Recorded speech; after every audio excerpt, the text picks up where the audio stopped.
বন্ধুরা, আপনারা যদি মহেন্দ্র সিং ধোনি ও সঞ্জু স্যামসংকে সেরা ক্যাপ্টেন মনে করে থাকেন তাহলে আজকের ভিডিওতে অবশ্যই একটি লাইক করে দিন। বন্ধুরা, ব্যাঙ্গালোরকে এলিমিনেটর ম্যাচ হারিয়ে সঞ্জু স্যামসং অহংকার করলো। ধোনি ভাইয়ের হারের প্রতিশোধ নিয়েছি, এমনটাই বলল সঞ্জু স্যামসং। তারপর আরসিবির ভক্ত সমর্থকরা রেগে আগুন হয়ে যায়। ব্যাঙ্গালোরকে আইপিএল থেকে বাইরে পাঠিয়ে সঞ্জু স্যামসং তাদেরকে নিয়ে মজা করে পুরো ক্রিকেট জগতে হাহাকার ফেলে দিয়েছে। এই ম্যাচ জিতে ও ধোনিকে স্মরণ করে সঞ্জু স্যামসং তিনি তার বায়ানে কি বলেছেন সেই মাথা খারাপ করা বায়ানের সম্পূর্ণ ভিডিও আপনাদের দেখাবো। তবে তার আগে আপনাদের কি মনে হয়, রাজস্থান কি পারবে হায়দ্রাবাদকে হারিয়ে ফাইনালে উঠতে? নিচে কমেন্ট করে আমাদের জানাতে ভুলবেন না। আইপিএল এর শুরুতে এক অপ্রতিরোধ্য নাম ছিল রাজস্থান, কিন্তু শেষের দিকে এসে টানা 4টি ম্যাচ হেরে যায় তারা। একটি ম্যাচ ভেস্তে যায় বৃষ্টিতে, তবুও ভাগ্য ভালো ছিল, আগের ম্যাচগুলো জিতেছিল, তাই সুযোগ পেয়েছে প্লে অফ খেলার। অন্যদিকে অবিশ্বাস্য কামব্যাক করে আইপিএল এর প্লে অফে নাম লেখায় বিরাট কোহলির আরসিবি।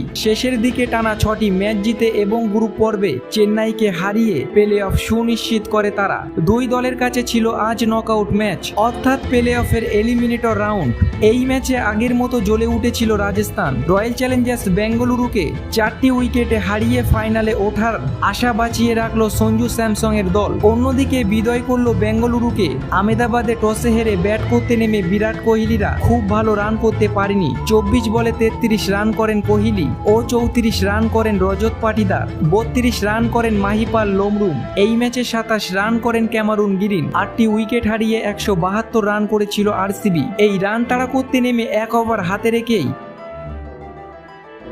এই ম্যাচটি জয় করে নেয় রাজস্থান। ফাইনালে ওঠার লড়াইয়ে দ্বিতীয় কোয়ালিফায়ার ম্যাচে মুখোমুখি হবে হায়দ্রাবাদের বিপক্ষে তারা। আরসিবির ভক্ত সমর্থকদের রাগিয়ে এমন কিছু বলল শোনার পর পুরো ক্রিকেট জগতে হইচই পড়ে গিয়েছে। তিনি তার বায়ানে বলেছেন, আজ ব্যাঙ্গালোর দলকে আমরা আরামসে হারিয়েছি। আমি জানতাম এলিমিনেটর ম্যাচে আরসিবির সঙ্গে আমাদের খেলতে হবে। আমি এটাও জানতাম তাদেরকে অবশ্যই হারাবো। তাদের জায়গায় যদি চেন্নাই থাকতো তাহলে এই ম্যাচটা আমরা কখনো জিততে পারতাম না। আরসিবি এবারের আইপিএল এ সব থেকে কমজোর একটি দল। ব্যাঙ্গালোর তাদের ভাগ্যর জোরে এত দূর আসতে পেরেছে। বন্ধুরা, এই ম্যাচ জিতে সঞ্জু স্যামসং না হলে গ্রুপ লিগেই তাদের বাড়ি ফিরতে হতো।